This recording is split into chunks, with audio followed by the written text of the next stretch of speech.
हे hello everyone, आप सभी को नवरात्रि के नवमी की बहुत बहुत शुभकामनाएं। आज नवमी है और हमारे यहाँ नवमी में हवन होती है, कन्या पूजन की जाती है। सो इसलिए सुबह में जल्दी उठकर फटाफट पूजा वूजा कर कर फिर सारी तैयारियां करनी थी, क्योंकि मुझे अकेले ही करना होता है ये सब। और फिर आज मैंने पहनी ऑरेंज कलर की साड़ी। ये थोड़ी सी स्पेशल है क्योंकि ये मेरे फर्स्ट तीज की साड़ी है। सो ऑलमोस्ट ये 15 इयर्स पहले की साड़ी है। हमें करनी थी हवन। हम चल दिए मंदिर की तरफ। हम गए थे मनोकामना मंदिर, और वहाँ इतनी ज़बरदस्त वाली भीड़ थी नवमी पूजन के लिए, पुष्पांजलि के लिए। एक्चुअली हम सब भी काफ़ी लंबी लाइन में लगे हुए थे और काफ़ी वेट करना पड़ रहा था अपनी टर्न के लिए। आप देख ही सकते हैं कितनी भीड़ है वहाँ पे। फिर फाइनली हम अंदर गए, हमारी टर्न आई, और इस मंदिर के साथ हम सबका एक अटूट रिश्ता बन गया है, क्योंकि हमें सब कुछ मिला है यहाँ से। सब कुछ कह सकते हैं देवी माँ ने हमें दिया है। और वैसे ही नहीं, इनका नाम मनोकामना देवी रखा गया है। यहाँ सच में सारी मनोकामनाएं पूर्ण हो जाती हैं फ्रेंड्स। हमारे लाइफ में जो भी छोटी मोटी खुशियाँ हैं वो सब देवी माँ का देन है, सब उनका आशीर्वाद है।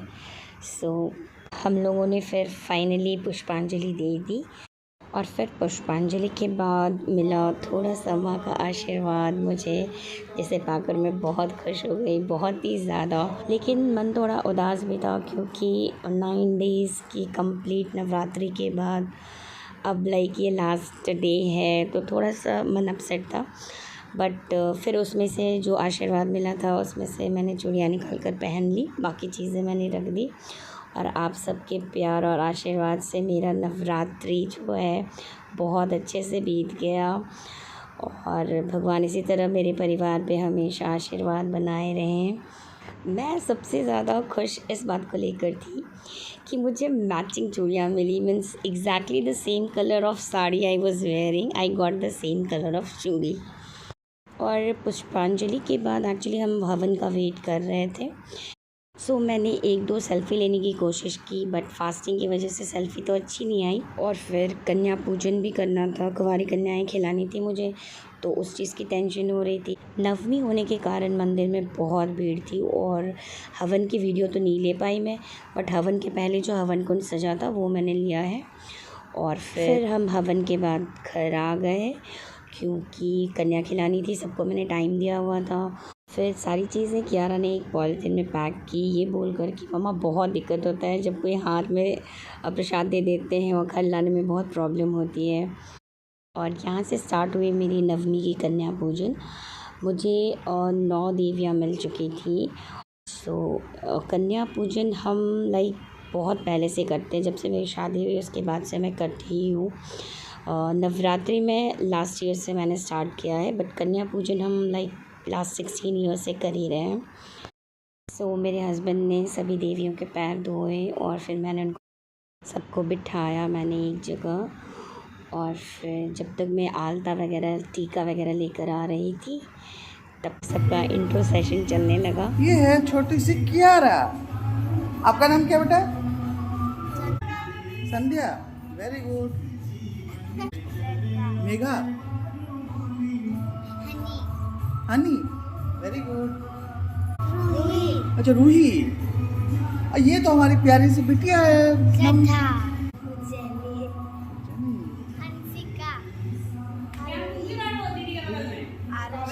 आरुषि। Thank you. फिर मैंने सबके पैरों में आलता लगाया, जिसे बहुत जगह महावर भी कहते हैं, क्योंकि ये देवी मैया को बहुत पसंद है, और नवरात्रि में इसका एक अलग ही महत्व होता है। और मुझे ये बहुत पसंद है। मैं हर फेस्टिवल में लगाती हूँ, बहुत डिज़ाइन से लगाती हूँ। जो मुझे इंस्टा पे फॉलो करते होंगे उनको पता होगा, मैंने बहुत सारी वीडियो डाली है पैरों पे डिज़ाइंस बना के। और ये थी हमारी सबसे छोटी, सबसे क्यूट सी देवी मैया। वो इतनी प्यारी थी, उसकी स्माइल इतनी क्यूट थी, मतलब बहुत स्वीट सी छोटी सी। एंड शी वॉज़ लाइक मेरे ड्रेस गंदे नहीं हो जाएं, प्लीज़ पकड़ लो इसे। जितनी स्वीट वो, उतनी स्वीट उसकी बातें और उसकी स्माइल। ये देखिए वो छोटे से सारी बच्चियाँ इतनी प्यारी लग रही थी, सभी एकदम साक्षात देवी का रूप लग रही थी। बेटियों से ही घर की रौनक होती है फ्रेंड्स। सो हमें हमेशा बेटियों को सपोर्ट करना चाहिए, स्पेशली उनके पढ़ाई में, उनके हॉबीज़ में, क्योंकि बेटियां उन्हीं की सफल होती हैं जिनके फैमिली वाले उनको सपोर्ट करते हैं, स्पेशली द पेरेंट्स। और ये जो छोटी सी देवी माँ थी, इनको लाइंस नहीं चाहिए थी आलता की, इनको फ्लावर्स चाहिए थे आलता के, वो भी मेरी तरह। मैंने पूछा कहाँ देखा तुमने, तो उसने कहा इंस्टाग्राम पे देखा मैंने कहा अच्छा ठीक है। फिर मैंने वो ईयरबड से बनाया। कहा जाता है कि नवरात्रि की जो कन्या पूजन होती है वो भैरव बाबा के बिना अधूरी मानी जाती है। सो कृष को भी मैंने बिठाया था नवरात्रि के कन्या पूजन में, और देखिए सबके पैर कलर हो गए, सब इतनी प्यारी लग रही थी। फिर मैंने सबको टीका लगाया, क्योंकि डायरेक्ट सिंदूर तो कुंवारी लड़कियों को नहीं लगाते, तो पहले चंदन का तिलक करके फिर उस पर सिंदूर का टीका लगा रहे थे। और जैसा कि कहते हैं कि बच्चे मन के सच्चे होते हैं, तो बच्चे मुझे बोल रहे थे आंटी ज़्यादा बड़ा मत लगाना, क्योंकि हमें बाकी जगह भी जाना है, सो फेस ख़राब हो जाएगा। और ये मेरी प्यारी देवी मैया, और ये हमारे भैरव बाबा, हमारा कृष। वो थोड़ा अपसेट था क्योंकि उसे कियारा के बगल में बैठना था कि मुझे भी दीदी के बगल में बिठाओ। फिर फाइनली हमने सारे बच्चों को बिठाकर और फिर खाना स्टार्ट किया। खाना में मैंने हलवा, पूरी और चना मसाला बनाया था। एक्चुअली मैंने नवरात्रि की जो कन्या पूजन है वो स्टार्ट ही इसी आइटम से किया था, हलवा, पूरी और चना मसाला, जो कि बेसिक प्रसाद होता है, आज का भोग होता है। अलग अलग जगहों पे लोग अलग अलग आइटम्स बनाते हैं अपने अपने हिसाब से। मैंने ऐसे ही शुरुआत की थी तो मैं ऐसे ही कंटिन्यू करती हूँ। और इसी तरह से ये मेरी कन्या पूजन जो है वो मैं इसी तरह करती हूँ एवरी ईयर। और ये जो सबसे छोटी, सबसे प्यारी थी, वो स्माइल इतना अच्छा करती थी ना फ्रेंड्स, मतलब देख के दिल खुश हो जाता था।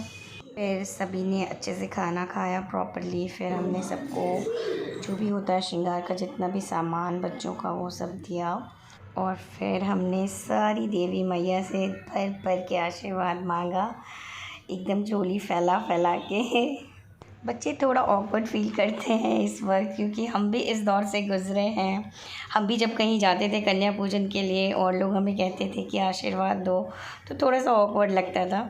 बट मैंने तो एकदम मांग मांग कर आशीर्वाद लिया कि भैया मुझे आशीर्वाद दो। फिर मेरे भैरव बाबा का भी आशीर्वाद लिया मैंने। फिर सारी देवी मैया के साथ मैंने एक प्यारी सी सेल्फी ली, बहुत प्यारी सी। और अगर आपने यहाँ तक मेरा वीडियो देख लिया है तो एक बार आप भी प्रेम से जय माता दी ज़रूर बोलिएगा। सो इस तरह से मेरी नवरात्रि आप सबके आशीर्वाद और प्यार से कंप्लीट हुई। Thank you for watching, bye bye.